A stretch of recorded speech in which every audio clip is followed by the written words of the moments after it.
போரும் அமைதியும். இதன் ஆசிரியர் லியோ டால்ஸ்டாய். பாகம் 4, பகுதி 7. ஆஸ்டர்லிட்ஜில் நடந்த சண்டையை பற்றியும் இளவரசர் ஆண்ட்ரூ காணாமல் போனதை பற்றியும் பால்டு ஹில்ஸ் மாளிகைக்கு செய்திகள் வந்து 2 மாதங்களாகிவிட்டன. சானாதிபதி காரியாலயங்கள் மூலமாக பல கடிதங்கள் அனுப்பியும் பல இடங்களில் தேடி பார்த்தும் அவருடைய சரீரம் இன்னும் அகப்படவில்லை. அல்லது யுத்த கைதிகளின் சாபிதாவிலும் அவர் பெயர் காணப்படவில்லை. யுத்த காலத்தில் அவர் அந்த பிரதேச மக்களால் கண்டுபிடிக்கப்பட்டு இருக்கலாம் என்றும், தனிமையாக அந்த அந்நியர்களிடம் அவர் குணமாய்க்கொண்டோ அல்லது இறந்து கொண்டோ இருக்கலாம் என்றும், தம்மை பற்றிய செய்திகளை அவர் அனுப்ப முடியாமல் இருக்கலாம் என்றும் சாத்தியங்கள் இருப்பதாக சிலர் சொல்லி வந்தது இன்னும் அதிகமான கவலையை கொடுத்து வந்தது. ஆஸ்டர்லிட்ஜ் சண்டையில் ஏற்பட்ட தோல்வியை பற்றி கெஜெட் மூலமாக வயோதிக இளவரசர் முதலில் அறிந்து கொண்டார். வழக்கம் போல சுருக்கமாகவும் தெளிவில்லாமலும் அந்த கெஜெட்டில் செய்திகள் பிரசுரிக்கப்பட்டிருந்தன. பிரமாதமாக ருஷ்யர்கள் போரிட்ட பின்பும் மிகவும் ஒழுங்கான முறையில் பின்வாங்கினார்கள் என்று அதில் பிரசுரிக்கப்பட்டிருந்தது. உத்தியோகபூர்வமான இந்த அறிக்கையை பார்த்த நமது இராணுவம் தோல்வியடைந்து விட்டது என்பதை வயோதிக இளவரசர் அறிந்து கொண்டார். ஆஸ்டர்லிட்ஜ் சண்டையை பற்றி கெஜெட்டில் அறிக்கை வெளிவந்த 1 வாரத்திற்கு பின்னால் குட்டுஜோவிடமிருந்தும் ஒரு கடிதம் வந்தது. அந்த கடிதத்தில் அவருடைய குமாரருக்கு நேர்ந்த கதியை பற்றி வயோதிக இளவரசருக்கு எழுதியிருந்தார். எனது கண்களின் மூலமாக உமது குமாரர் கீழே விழுந்தார். ஒரு பட்டாளத்திற்கு தலைமை வகித்து கையில் கொடி தாங்கி ஒரு வீரரைப் போல தமது தந்தைக்கும் தந்தை நாட்டிற்கும் மிகுந்த கௌரவம் கொடுப்பவரை போல அவர் கீழே விழுந்தார். என்னுடைய முழு இராணுவத்தினுடையவும் ஒரு பெரிய துயரம் என்னவென்றால், அவர் உயிருடன் இருக்கிறாரா இல்லையா என்ற விஷயம் இன்னமும் நிச்சயமில்லாமலே இருக்கிறது. உமது குமாரர் இன்னும் உயிரோடு இருக்கிறதாக நம்பிக்கை கொண்டு உம்மையும் என்னையும் நான் தேற்றிக்கொள்கிறேன். இல்லையென்றால் யுத்த காலத்தில் கீழே கிடந்து அடையாளம் கண்டுபிடிக்கப்பட்டு அதிகாரிகளின் ஜாபிதாவில் அவருடைய பெயரும் சேர்க்கப்பட்டிருக்க வேண்டும். தமது படிப்பு அறையில் வயோதிக இளவரசர் இருந்தபோது ஒரு நாள் மாலை இந்த செய்தி அவருக்கு கிடைத்தது. மறுநாள் காலையில் வழக்கம் போல அவர் உலாவ போனார். அவருடைய மேனேஜரும் தோட்டக்காரரும் கட்டிட சிற்பியும் அவருடன் போனார்கள். ஆனால் அவர் மௌனமாக இருந்தார். மிகுந்த வருத்தத்தோடு இருப்பதாக அவர் காணப்பட்டாலும் ஒருவரிடமும் எதையும் சொல்லவில்லை. குறிப்பிட்ட நேரத்தில் இளவரசி மேரி அவரிடம் போனபோது அவர் வழக்கம் போல தமது கடைசல் எந்திரத்தில் வேலை செய்து கொண்டிருந்தாரே ஒழிய அவளை திரும்பி பார்க்கவில்லை. மேரி இளவரசியே என்று திடீரென்று இயற்கைக்கு விரோதமான குரலில் கூறி தமது கையிலிருந்த சிற்றுளியை கீழே வீசினார். அந்த எந்திரத்தின் சக்கரம் முதலில் கொடுத்த வேகத்தினால் இன்னும் சுற்றி கொண்டிருந்தது. அவர் அம்மாதிரி அந்த எந்திரத்தை விட்டு வந்த பின்பு அந்த சக்கரம் எம்மாதிரியாக சுற்றி சுற்றி ஓயும் என்பது இளவரசிக்கு அச்சமயம் நினைவிற்கு வந்தது.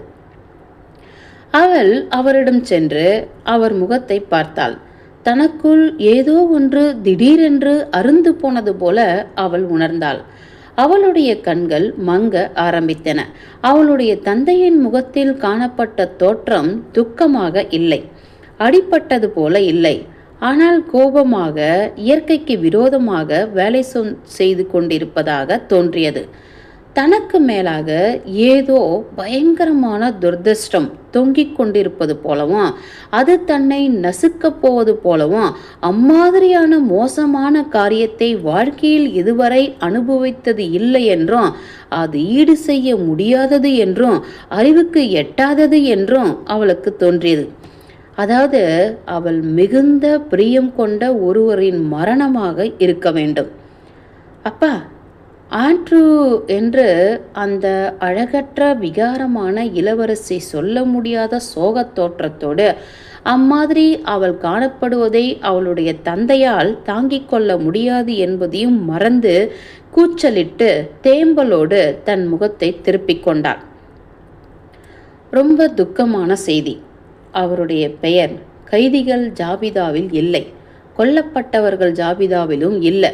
குட்டுஜோ எழுதியிருக்கிறார் என்று அந்த இளவரசியை தமது கூச்சலினால் விரட்டிவிட நினைப்பவரைப் போல பயங்கரமாக அலறினார். அவன் கொல்லப்பட்டான். இளவரசி மூர்ச்சையாகவும் இல்லை, கீழே விழவும் இல்லை. அவள் முகம் ஏற்கனவே வெளிரி போய் இருந்தது. இந்த வார்த்தைகளை கேட்டதும் அவளுடைய முகம் மாறி ஏதோ ஒன்று அவளுடைய அழகிய பிரகாசமான கண்களை அதிக பிரகாசம் அடையும்படி செய்தது. அது ஒரு உயர்ந்த மகிழ்ச்சி என்று அவள் உணர்ந்தாள். இந்த உலகத்தின் சந்தோஷங்களுக்கும் துக்கங்களுக்கும் புறம்பான ஒரு உயரிய மகிழ்ச்சி அவளுக்குள் தோன்றிய அந்த பெரிய துக்கத்தை மூடியது. தனது தகப்பனாரை பற்றிய பயத்தையெல்லாம் அவள் மறந்தாள். அவரிடம் நெருங்கி போய் அவர் கையை பற்றி அவரை கீழே இழுத்து அவருடைய மெல்லிய தோள்களை கைகளால் வளைத்து சொன்னாள், அப்பா, என்னை விட்டு நீர் போக வேண்டாம். நாம் இருவரும் சேர்ந்தே அழுது கொண்டிருப்போம். அயோக்கியர்கள், வீணர்கள் என்று அந்த வயோதிகர் அலறி அவளிடமிருந்து முகத்தை திருப்பிக் கொண்டார். இராணுவத்தை நாசமாக்கி விட்டார்கள், மனிதர்களை கொன்று விட்டார்கள். இவ்வளவும் எதற்காக? நீ போய் லீசாவோட சொல். தனது தந்தைக்கு பக்கத்தில் ஒரு சாய்வு நாற்காலியில் ஆதரவற்ற நிலையில் இளவரசி சாய்ந்து அழுது கொண்டிருந்தாள். தன்னிடமும் லீசாவிடமும் விடை பெற்று கொண்டு தன்னுடைய சகோதரர் போன சமயத்தில் அவருடைய தோற்றம் எவ்வளவு கனிவாகவும் பெருமையாகவும் இருந்தன என்பதை அந்த சமயம் அவள் நினைவு கொண்டாள். ஒரு சிறிய தெய்வ பதக்கத்தை சகோதரரிடம் அவள் கொடுத்து அவர் பதக்கத்தை மாட்டிக்கொண்ட போது அவருடைய கனிவான வேடிக்கையான தோற்றத்தை இப்பொழுது அவள் கண்முன் கண்டாள். அவர் அதை நம்பினாரா? தம்முடைய அவநம்பிக்கையாக அவர் வருந்தினாரா? இப்பொழுது அவர் எங்கே இருக்கிறார்? அந்த நிரந்தரமான அமைதியும் ஆசீர்வாதங்களும் நிறைந்த இந்த உலகத்தில் அவர் இருக்கிறாரா என்று நினைத்தாள். அது எப்படி நடந்தது என்று சொல்லுங்கள் பா என்று கண்ணீரோடு கேட்டாள். போ, யுத்தத்தில் கொல்லப்பட்டான். அங்கேதான் ருஷ்யாவில் உள்ள மனிதர்களையும் ருஷ்யாவின் பெருமையையும் நாசமாக்குகிறார்கள். இளவரசி மேரியே, நீ போய் லீசாவிடம் சொல்லு, நான் உன் பின்னால் வருகிறேன். இளவரசி மேரி தமது தந்தையிடமிருந்து திரும்பினாள். பின்னால் வேலை செய்து கொண்டிருந்த குட்டி இளவரசி மகிழ்ச்சியான அமைதியோடு, அதாவது கர்ப்பமான ஸ்திரீகளுக்கு தனியாக ஏற்படக்கூடிய அந்த மகிழ்ச்சியோடு அவளை நோக்கி பார்த்தாள். அவளுடைய கண்கள் இளவரசி மேரியை பார்க்கவில்லை. ஆனால் அவளின் உள்ளத்தை பார்ப்பதைப் போல, அவளுக்கு உள்ளே இருப்பதை பார்ப்பதைப் போல, அவளுக்கு உள்ள ஏதோ ஒன்று அதிசயமான மகிழ்ச்சியான காரியம் நடைபெறுவதை பார்ப்பதைப் போல தோன்றியது.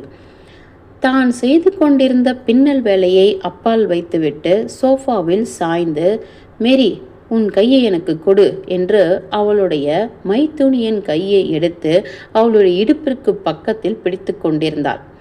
அவளுடைய கண்கள் எதையோ எதிர்பார்த்து புன்முறுவல் கொண்டன.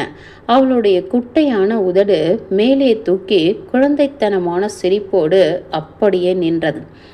இளவரசி மேரி அவளுக்கு பக்கத்தில் முழங்கால் படியிட்டு அவளுடைய முகத்தை மைத்துனியின் ஆடையில் மறைத்து கொண்டிருந்தாள்.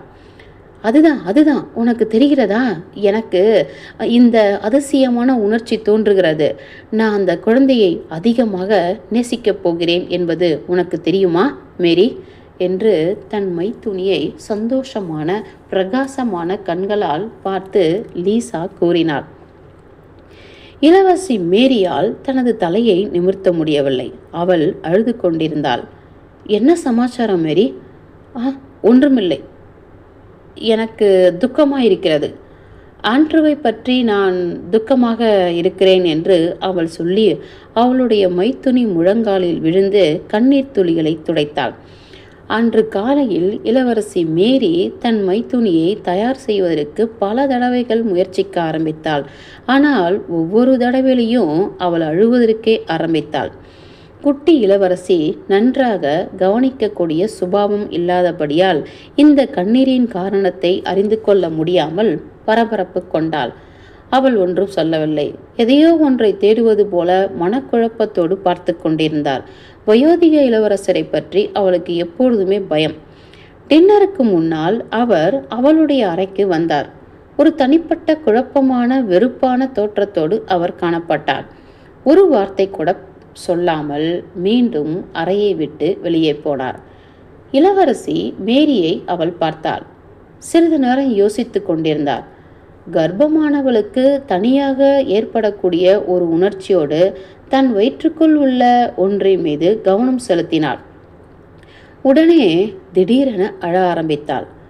ஆண்ட்ரூவிடமிருந்து ஏதாவது செய்தி வந்ததா என்று அவள் கேட்டாள். இல்லை, செய்தி வருவதற்கு இன்னும் காலமாகவில்லை என்பது உனக்கு தெரியும். ஆனால் தந்தை கவலையோடு இருக்கிறார். நானும் பீதி அடைகிறேன். அப்படியானால் விசேஷம் ஒன்றும் இல்லை அல்லவா? ஒன்றும் இல்லை என்று இளவரசி மேரி பதில் சொல்லிவிட்டு தனது பிரகாசமான கண்களால் தமது மைத்துனியை அழுத்தமாக பார்த்தாள். அவளிடம் சொல்வதற்கு இல்லை என்று அவள் தீர்மானித்தாள்.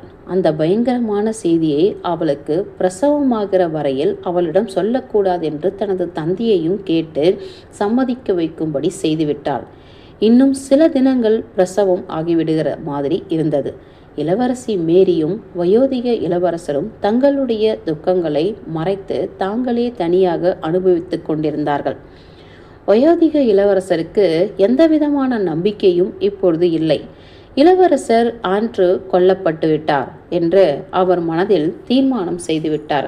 அவரை தேடி பார்க்கும்படி ஒரு அதிகாரியை ஆஸ்திரியாவுக்கு அனுப்பியிருந்த போதிலும் இளவரசர் ஆண்ட்ரூக்காக தமது சொந்த திட்டத்தில் ஒரு ஞாபக சின்னம் ஏற்படுத்துவதற்கும் அவர் மாஸ்கோவுக்கு உத்தரவு அனுப்பியிருந்தார். தம்மை சந்திக்க வருவர்களிடம் தமது குமாரர் இறந்து போய்விட்டார் என்று சொல்லி வந்தார். பழைய நடைமுறைகளை மாற்றாமல் இருக்க அவர் முயற்சித்தார். ஆனால் அவருடைய உடல் வலிமை அதற்கு இடம் கொடுக்கவில்லை. அவர் நடப்பதையும் உண்ணுவதையும் உறங்குவதையும் வர வர குறைத்து கொண்டே வந்தார். நாளுக்கு நாள் அவர் பலவீனமாகிக் கொண்டே வந்தார். ஆனால் இளவரசி மேரி நம்பிக்கையை விடவில்லை. தனது சகோதரர் உயிரோடு இருப்பதாக எண்ணி அவருக்காக அவள் பிரார்த்தனை செய்து வந்தாள். அவர் திரும்புவதை பற்றிய செய்தியை அவள் எப்பொழுதும் எதிர்பார்த்து கொண்டே இருந்தாள். பகுதி 7 முடிந்தது. போரும்